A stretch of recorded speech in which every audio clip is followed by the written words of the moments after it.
Hello, everybody, and welcome. My name is Paula Robbins, and I am here today with a beautiful, beautiful soul, Lynn K. Russell. Remember the K, Lynn K. Russell.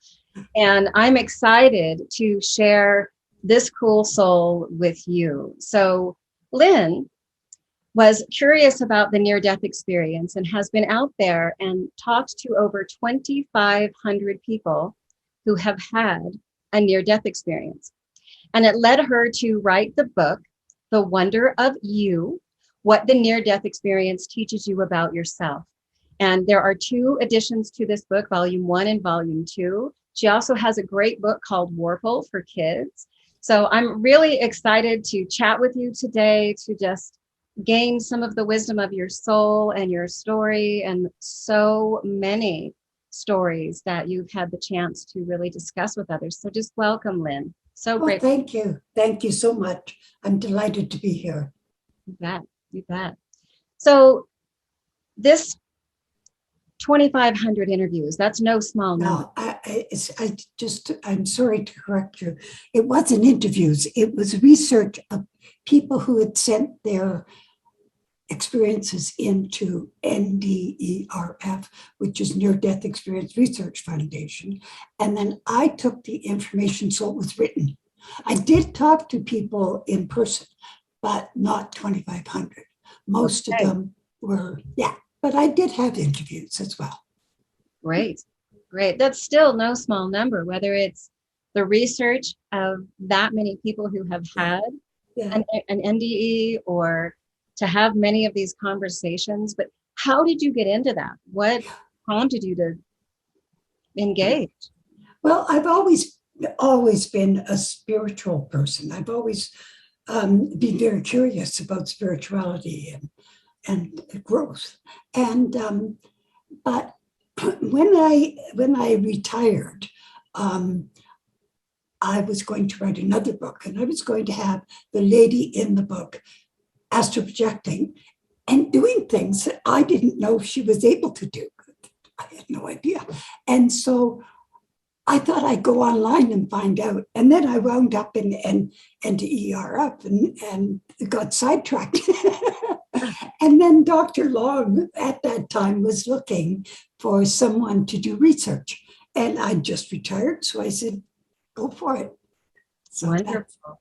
Wonderful. So that is a lot of fascinating studies. So I personally have had a near-death experience. And have you had a near-death experience or an OBE, out-of-body experience yourself now that you've really explored this research? Sure. I did, but I had a very, very short, quick NDE and not OBE, although I do know the difference. My NDE was primarily, I just got to the tunnel. I had a guide with me, and this big booming voice came down and said, take her back. So I never got any farther. I just had much left to do. Yeah. Let's do a quick explanation for those that are watching. I don't know that everybody understands kind of what is the difference between an NDE, near-death experience, what is an OBE, and then there's another term, I believe, as well. Astral projection. Astral projection. Yeah. So I explain these things to people often, but I'd love for them to hear your explanation based on your background, your books, your research. Sure. Okay. Well, primarily an OBE is when the soul leaves the body, but the body is still alive. The person is quite alive. They're functioning fine. There's nothing wrong. And it's usually spontaneous. It happens all out of the blue by themselves, and they have no control.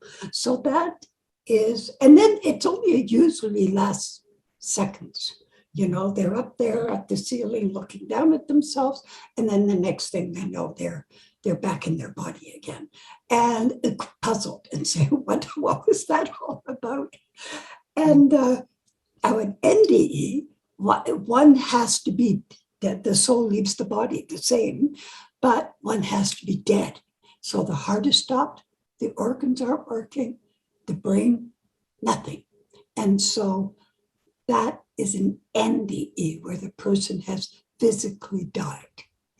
And then there is the astral projection. And astral projection that's what I started make the difference between OBE and astral projection is people who have taught themselves to leave their body, that their soul leaves the body, and they travel and they do and sometimes they can stay out for hours and have all kinds of experiences, including meeting their guides and getting spiritual lessons. Mm-hmm. So that's how I see the differences. I completely agree. And I probably should reframe. When I think about it, I do believe my body died, but I never saw the tunnel. I never saw light. I hovered and I saw myself knowing I'm not in there. Yeah. I'm up here. Yeah. And at that moment, several people rushed to my rescue and brought me to. Sure. But I wholeheartedly believe my body had shut down. Absolutely. Yeah. And well, the fact that people were rushing to help you tells you that there was something going on, you know. Yes. The other thing is that doctors find, say that the NDE is, you know, drugs or the brain breaking down or, you know, hallucinations and so on and so forth. But they get their information from hospitals. And hospitals are the very worst place to get that kind of information, because the hospital, when a person dies in a hospital, they're resuscitated within minutes. And that's too soon. You can't tell whether that's a real one or not. I am more interested in people who have had death experiences that last for hours, you know, literally hours and hours. Well, when I listened to one of your interviews, more than one, you talk about somebody who was gone, was it 27 or 32 hours? What was the record? Okay, his is the record only because he is recorded. It's a recorded death. And that was a sailor. And he was dead for 29 hours and it was recorded. Yeah. That's so remarkable to me. Yeah. And yeah. I mean, how is that possible in those circumstances? Was there something intentional behind that, like a study? Well, no, it was an accident. He was a sailor, and he was diving. He was doing some diving. For what reason, I don't know. He didn't talk about that. And he accidentally stepped on a poison coral and got the poison in his foot. And so the other fellows that were with him got him back onto the boat as fast as they could, or the ship, I should say. But he died. And the doctor hooked up EEG on his brain to make sure that he was dead, that his brain wasn't working. And he just left it. And so the patient woke up, the man woke up, and it was 9 hours later, and the EEG was still running. Wow. So that's how, but there have been a couple that have claimed to be gone for 3 days, but they're not recorded. So it's maybe. Well, in my work as a metaphysician, I work with many people who have astral projected, people who have communicated as a medium with people on the other side. Yeah.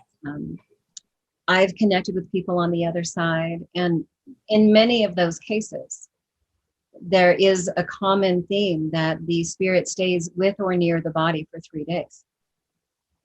That's something that I have had that conversation with people that not necessarily fully crossed.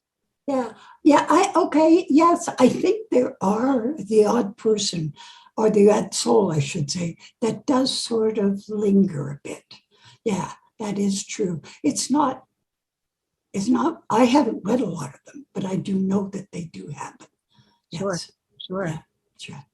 So of all of these cases that you've researched and people that you've spoken to, other than the 29 hours, which I'm sure was quite impactful, have there been any that really were just very touching to you or very impactful? Yeah. My favorite one was Mellon Thomas Benedict.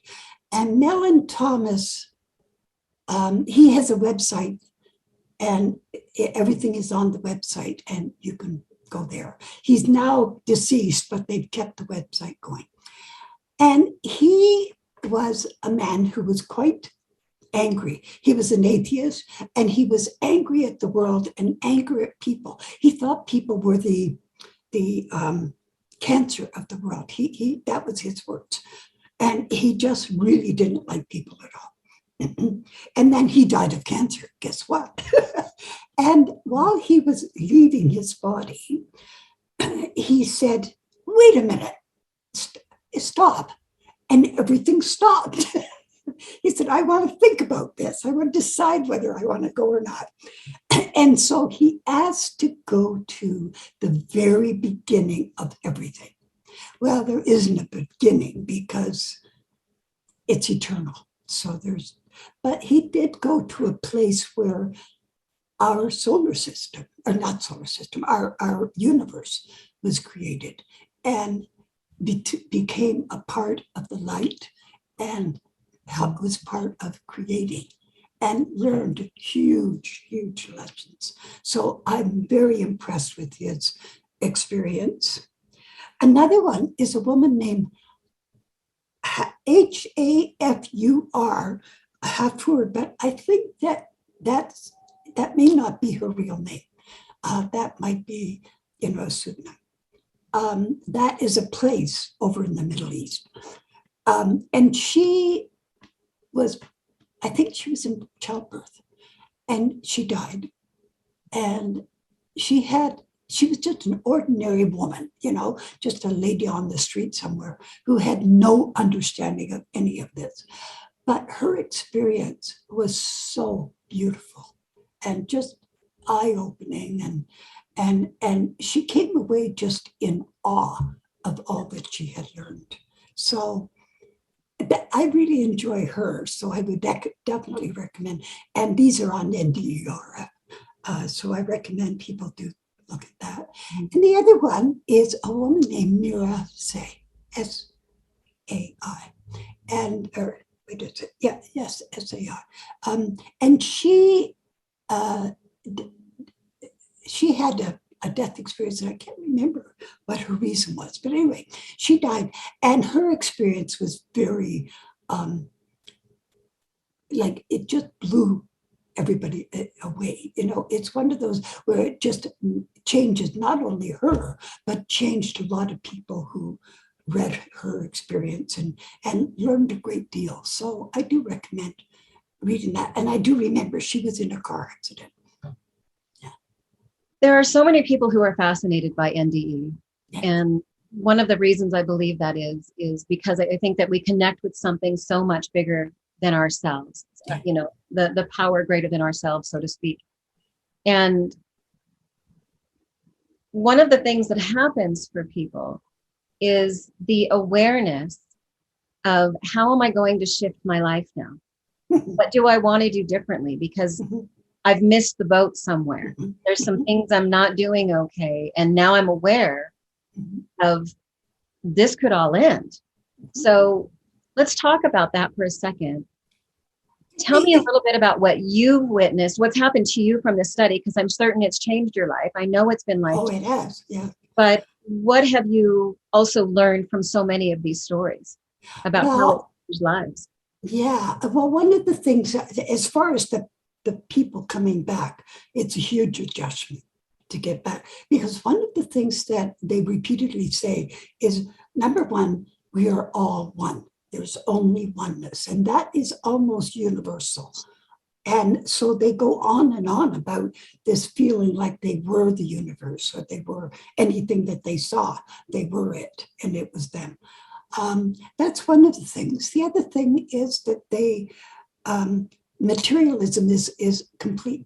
They could care less.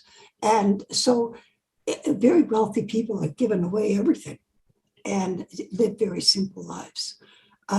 Usually, if they're in politics, they quit. That's it. They finish their tenure and they're out of there. And But the thing that changed me was that it took it another step farther to learn about the oneness and about how we are all one, and to know that there is something beyond too, because people hate the thought of just disappearing. Yeah, or Yeah, some people do. of course. And so knowing that they continue on is also another thing that people like. Yeah. I love that too.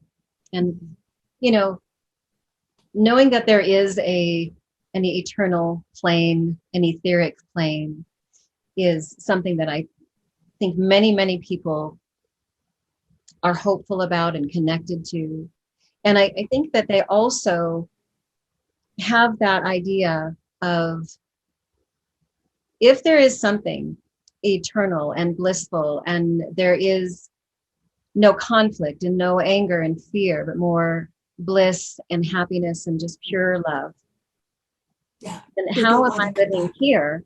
Why am I not applying that Mhm. in my walk right now? Yeah.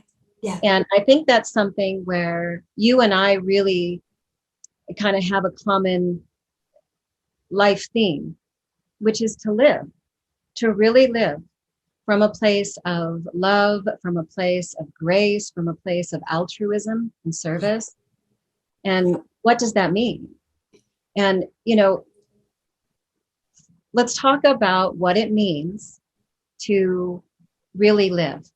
With all that you've learned and explored about the oneness, how are you walking your walk now? Yeah. Well, one of the things that I have done is jumped in there with both feet. I challenged myself. I test myself. I find out, and I don't say no to myself.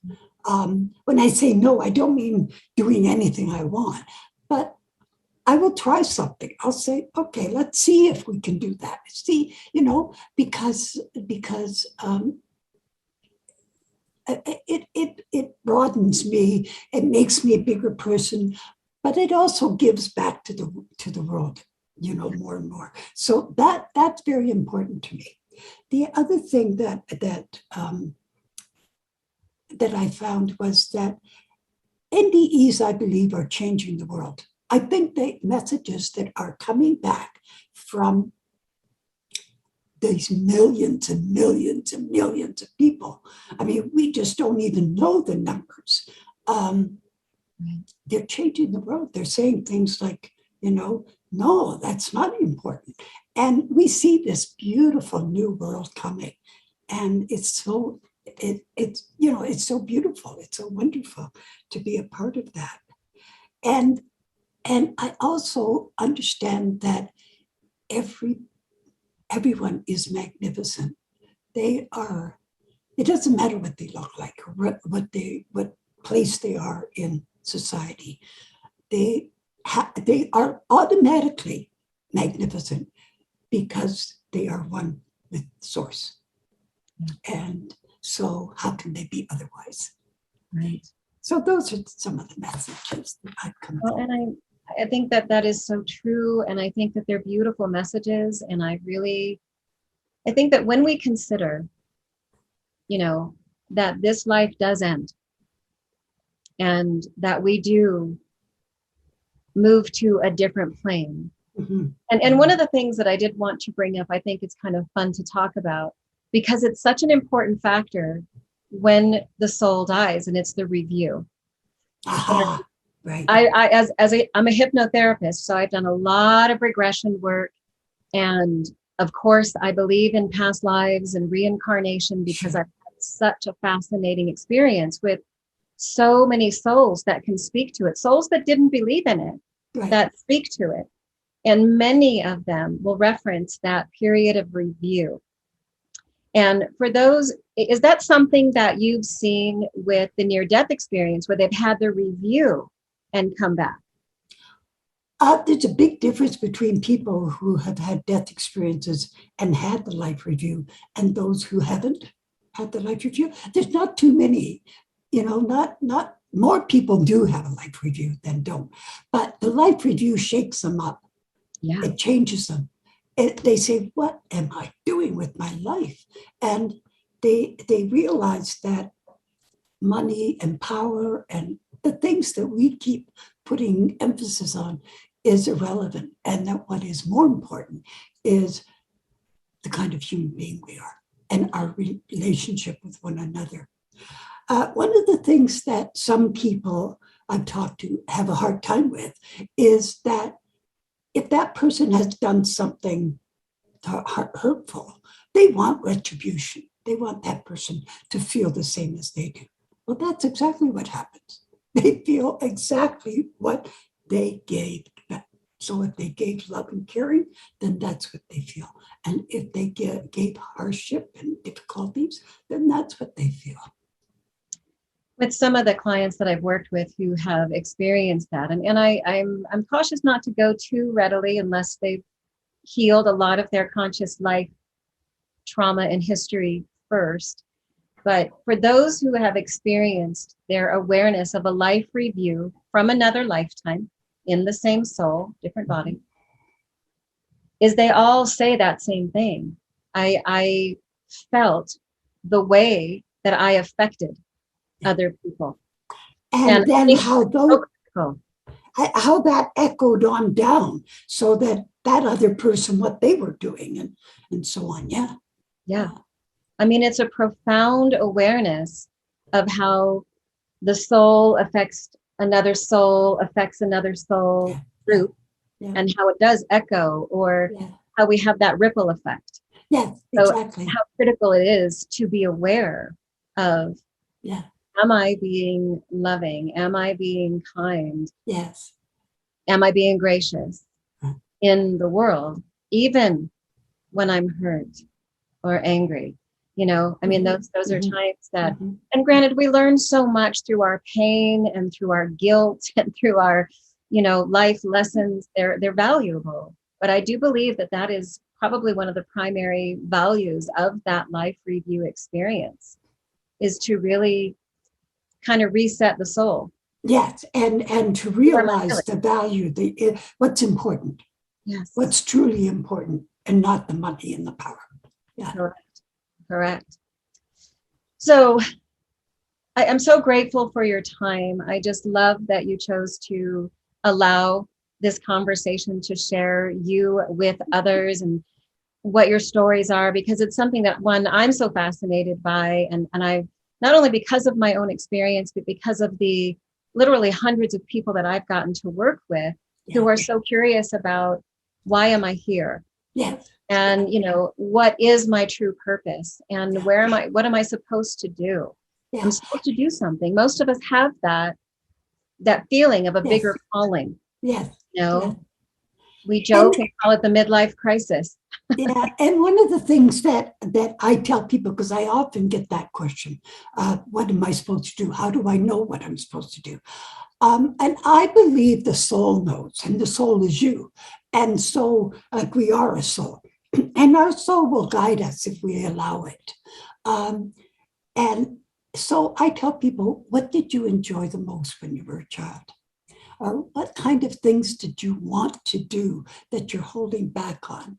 And sometimes it's things that you want to do that you are doing. So that's how I make the distinction, is that we are actually doing what we are led to do, what is our goal or our purpose or whatever. But the other purpose is, for everyone, is to love and kindness. That's always, that never changes. Never.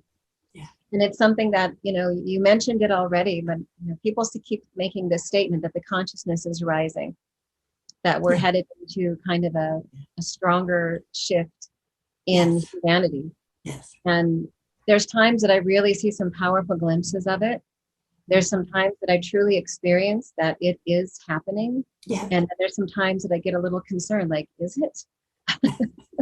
Well, I'm old enough to have been around, and can actually, I was born in the 30s. So I've seen through the wars, and I've seen through the different evolution of mentality.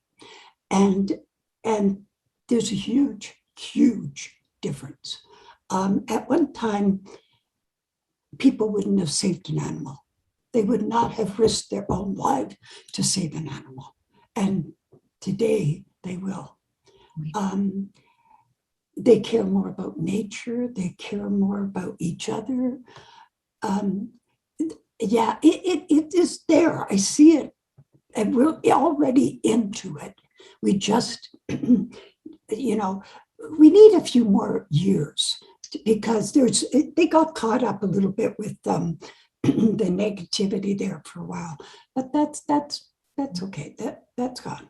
That's good. That's going to be gone more and more. The more generations. Yeah, I think that the generations are evolving, and I see the changes coming, and like just the simple changes with the environment that are beginning to take place, the awareness of damage of plastic. That alone is something that wasn't there a generation or two ago, but it's there now. So it's interesting to see, you know, what the awarenesses are and what shifts will come. So I'm just, and that's why I say NDEs are changing the world. That's exactly why, because this mentality that we're seeing wasn't there in the 80s. No, I agree with you entirely. So tell us about your books. I mean, you have so much wisdom, and you've put so much love and energy and attention to carrying such a beautiful message. So thank you. Give people a snippet. What is your books about? And then Warple, I want you to tell the audience what is Warple about, and then we'll tell them how to get there. Sure. Well, The Wonder of You is about, well, the first edition is primarily about what happens during the death experience. And so, you know, it's just step by step, and thoughts and philosophies that go together with that. And the reason why I wrote that was because when I first started doing the research, I was thinking of another book, as I've said. And so I had no thought of writing, but when I was gaining so much information, I just had to tell people about it. So that's what the first book is. And unfortunately for now, it's off the market because they wanted to take it off the market while the second edition was out there. Now, the second edition has quite a bit of added information. I have had a high interest in science since I was in my 30s. And while I'm not a scientist, I love to study about it and learn about it. And so I have included a lot of that in the second edition. So the second edition has, but it's not heavy science. It's not like, you know, quantum physics or something. It's just a little bit of science to just show the link between science and spirituality. And then, so that's what those two books are. And I'm going to see if I can get number one back on again, you know, back online again, because I really love it. And then the other book is my children's book, and that's Warple, WORPPLE. And it's next Tuesday is its launch day. Yeah. So I'm really excited. And this book has been going on forever, Warple. And what Warple's about is it's about a little boy who has an attitude problem, and he's 13, and his name is Cam. And Cam needs an attitude adjustment because he thinks the world is against him. And so he winds up in this strange world, which is a cartoon world. And he meets these warm, fuzzy little creatures, and they go on a huge adventure there's adventure, and there's fun, and there's silliness, and there's lessons. And the lessons are, and of course I have to do my spiritual lessons. And so the lessons are that we are never alone, the oneness. And so I have that happening where he understands the connection of himself with all of life. Then I have, and then he learns about that kindness and giving are contagious. And so the more you give, the more it goes out into the world. And that love is a great, great power, not just a feeling, that love is a power. And there's one other lesson, and it is anger comes back at you and snaps you. So those are the lessons in the book. But it's done, you wouldn't even know that it's lessons. It's just done in a just a story form with all kinds of adventures and fun. And yeah. I'm so excited. Well, Yeah. I am so grateful to be able to share you with the people that I love and that I work with and that are a part of my circle. And I know that many, many of them will just love what you've written and love just your wisdom and your spirit and what you bring to the universe. So I'm so, so grateful for your time. And for anyone who is listening or watching, you can find Lynn and her books at lynnKrussell.com. And don't forget the K, there's a lot of Lynn Russells in the world. So please go check out her website. Please get her books, read these stories, learn more about what it means to really live in this greater oneness from a place of love. And thank you so much for having me. I've enjoyed our chat very much. So thank you. It was my honor. Absolutely. All right. We'll talk again soon. Okay.